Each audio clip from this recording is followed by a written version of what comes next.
మరోవైపు తెలంగాణ భవన్లో రాష్ట్ర అవతరణ వేడుకలు ఘనంగా జరిగాయి. జాతీయ పతాకాన్ని ఆవిష్కరించిన బీఆర్ఎస్ వర్కింగ్ ప్రెసిడెంట్ కేటీఆర్ తెలంగాణ ప్రజలకు రాష్ట్ర అవతరణ దినోత్సవ శుభాకాంక్షలు తెలియజేశారు.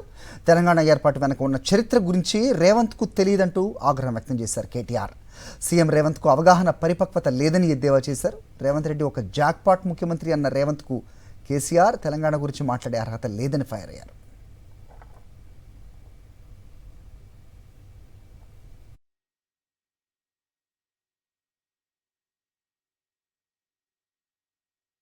తెలంగాణ రాష్ట్ర ఏర్పాటు జరిగి సరిగ్గా 10 సంవత్సరాలు పూర్తవుతున్న సందర్భంగా ముందుగా మా పార్టీ తరఫున అదేవిధంగా మా పార్టీలోని 60 లక్షల మంది కార్యకర్తల తరఫున తెలంగాణ రాష్ట్రం కోసం దశాబ్దాలుగా పోరాటం చేసి వేలాదిగా ప్రాణత్యాగాలు చేసిన అమరులకు ముందుగా మా అందరి తరఫున శిరస్సు వంచి వారికి పాదాభివందనం, వారికి ఉద్యమాభివందనం. ముఖ్యమంత్రి ఎంత తెలివి తక్కువ, ఎంత పరిణితి లేని ముఖ్యమంత్రి అంటే దశాబ్ది వేడుకలను కూడా ఒక్కరోజుకే పరిమితం చేసిన మూర్ఖుడికి తెలంగాణ గురించి కానీ, తెలంగాణ ఏర్పాటు వెనుక ఉన్న త్యాగాల గురించి కానీ, తెలంగాణ అని కనీసం ఈరోజు పొద్దున పోస్టులో కూడా జై తెలంగాణ అని ఒక మాట పలకలేని ఒక మూర్ఖుడికి తెలంగాణ ఉద్యమం గురించి కానీ, తెలంగాణ అవతరణ గురించి కానీ, కేసీఆర్ గురించి కానీ మాట్లాడే అర్హత కూడా